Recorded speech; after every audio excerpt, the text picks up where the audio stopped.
Бюлетин откат. Гражданинът Иван Петров връхлетя с Москви 403 във витрината на сладкарница Малина и кацна върху баничките тригуните. Старшина Георгиев откат зададе няколко служебни въпроса на местопроизшествието. Моля ви, записа.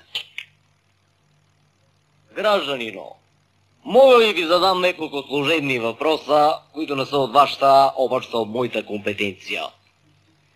Вие ли успехте да връхлетите с това Москви 403 и да се накъсате като неидентифициран летящ обект у витрината на сладкарница Малина? Аз. Дайте си документите.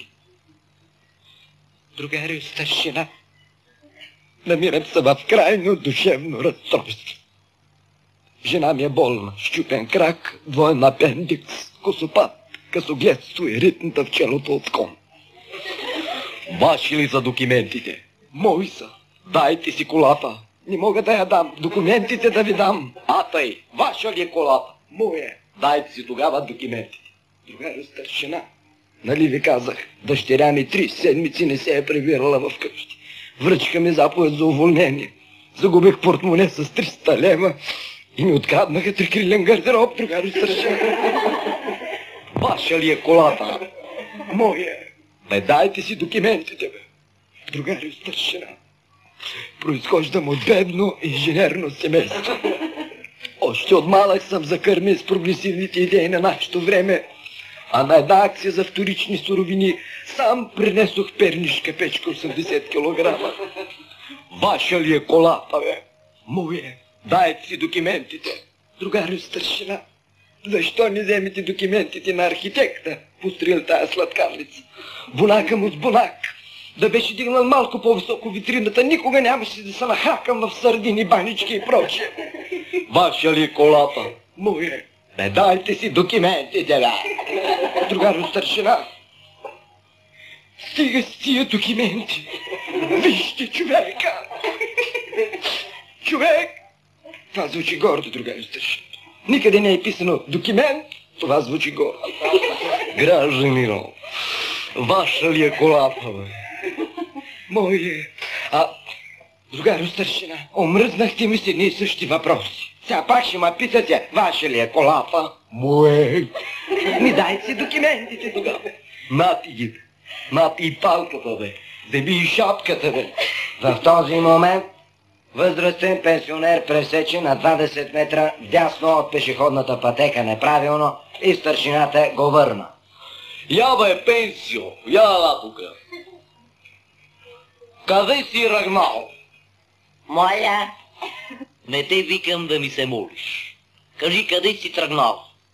тръгнал съм за отсреща, за магазина за електроуреди, откъдето ще си купа една кружка, която ще завинта на полюлея да ми свети. Аз ще ти светна една глоба на тебе. Защо ми гъгнеш, бе? Защо така ми фъфлиш? Щото съм си забравил чуенето вкъщи и не мога да ги издокарвам. Защо пресече от тука? Защо не мина по зебрата? Никъде не виждам зебра, пък и не мога да ядам. По пешеходната пътека. Че вие на пешеходната пътека зебра ли викате? И зебра, и викаме, и пешеходна пътека. Що не се уточните поне? Так тогава да ме викате, бе. Що ма караш да минавам по зебрата ти, да не би отсреща също да има магазин за електроуреди, де ще мога си купа кружка да си я завинта на полюлея да ми свети? Отсреща има баничарница. Да, ама аз не мога си купа баничка, която да си я завинта на полюлея. Виж какво, бе. Ти си купиш дървено пардесю, ако минеш от тук. Ще те сгази некоя кола и че се кметствеш и направо в Пирогов. Аз не искам да хода в Пирогов, аз съм човек с характер. Аз съм тръгнал за отсреща, за магазин. Знам, къде си тръгнал, бе. Тръгнал ти за магазина за електроуреди, да си купиш една кружка, която я завитиш на полея в свете. Вземи го от устата. Виж какво, ще те сгази кола и ще направи на кайма. Къде ще ме сгази? Тука. На пешеходната пътека не може ли да ме сгази? Може. И ти сега, що като не ме сгази колата оттам, ме връщаш да мина по пешеходната пътека, бялким там ме сгази. Тебе за той ли ти плащат? Виж по, бе, ти че ме сбъркаш мене. Трай. Ще те сгади колата и рекол, бе. Дай един легло ми, нема какво ми говориш. Ама аз съм тръгнал. Знам те за къде си тръгнал, бе. Си купиш една баничка, ти я завитиш на поличката ти свети. Ти ме объркай мен. Няма да говориш.